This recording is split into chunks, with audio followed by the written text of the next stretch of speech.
Developing integrity has the distinction of building on the first 6 vectors since they are all integral components.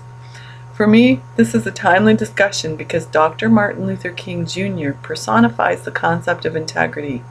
And as we worked on this project, I was reminded of Matt Chaney's words last weekend about his work on FSU's celebration of this historic leader.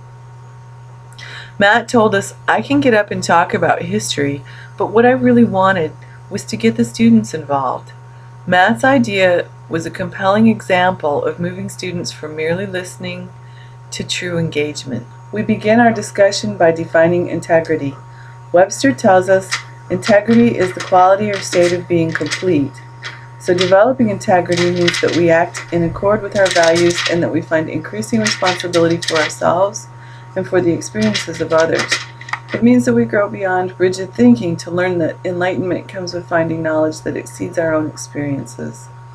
It requires thinking, learning, and growing about ourselves and about others. Integrity is holistic, and it requires the formation of social consciousness and a deep regard for others, as well as a realization of how we fit into the world with those who share our journey.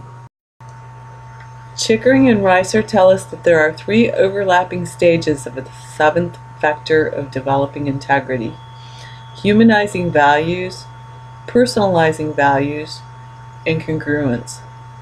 As your ACE reporter, I think we can learn more from Matt about the concept of developing integrity. In the educational system, there are staff who attempt to instill integrity into their work and into their students. These are their stories.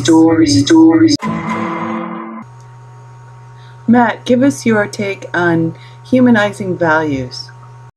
As I have read and studied the book of Education and Identity by Arthur Chickering and Linda Reiser, they clearly explain the process by which most students experience changes in their values during college.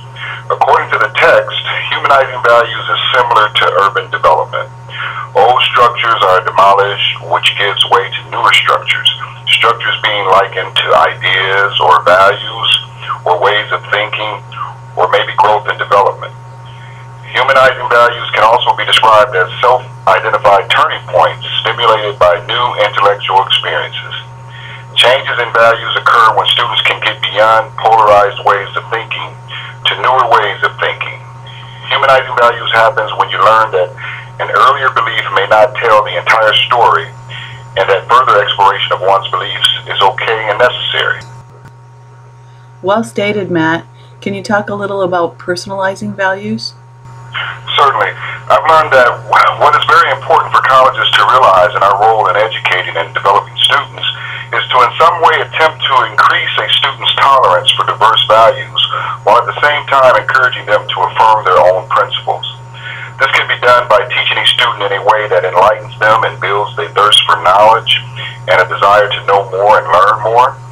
Personalizing one's own values takes place when a student is open to reasoning and when students begin to develop morally, which must take place at the pre-conventional level, which means moral decisions are based on conforming to decisions, to rules or cultural labels, rewards and punishments, etc., or the conventional level, where moral decisions are made based on family, upbringing, your peers, and your society, and post-conventional level, where your moral decisions are based on values on one feeling good about self and principles outside of or apart from the ones I just mentioned.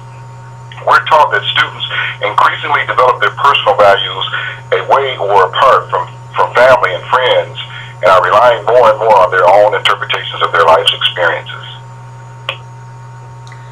Great, Matt. That's an excellent definition of personalizing values. Now, tell us about congruence. How does congruence work? My understanding of congruence, Vicki, in simplistic terms, is when a person realizes clearly who they are as a person and where they stand morally, especially during difficult times. It is loving who you are and accepting responsibility of who you are and your life and responsibilities associated with your life. As our text indicates, congruency is achieved when there is an accurate matching of experience, awareness, and communication.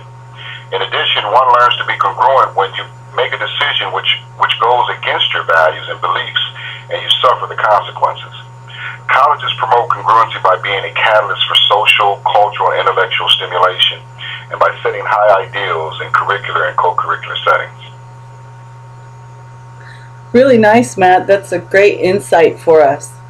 Are there any final words of wisdom about integrity that you have for us? Yes, Vicki, I do have a few words. I like that Chickering and Reiser teaches us that as students journey through the process of developing integrity, it involves them doing some sort of introspection where they begin to review their personal values in an environment that emphasizes diversity, critical thinking, the use of evidence, and experimentation, which to me sounds like an environment that is very much conducive to learning.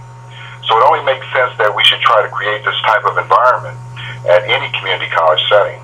In addition, as Chickering and Reiser indicate, and I quote, by tempering beliefs, becoming open to other interpretations, weighing evidence and experience, and claiming ownership of a meaningful set of principles, students humanize and personalize values, and thus develop integrity.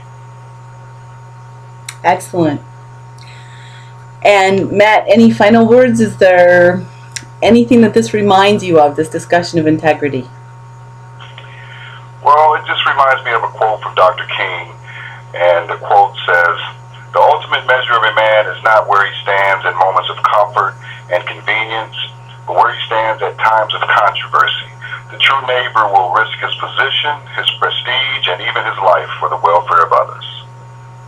Wow, great, Matt. Well, thank you for sharing that and for enlightening us as to the concept of integrity. Thank you.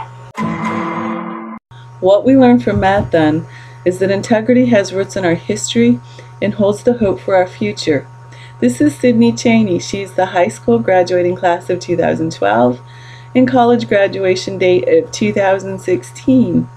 As we work with current and future generations of college students, we are reminded to confront instances of rigid thinking, to act in accordance with our values, and to challenge our students to do the same.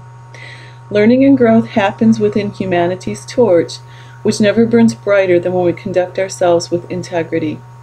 It is an affirmation of ourselves and of our work, and it is imperative that we pass that torch to our students. Integrity, then, is best understood when we live it, when we teach it, students learn it, and when we insist that integrity lead us from remembering our past to shaping our future.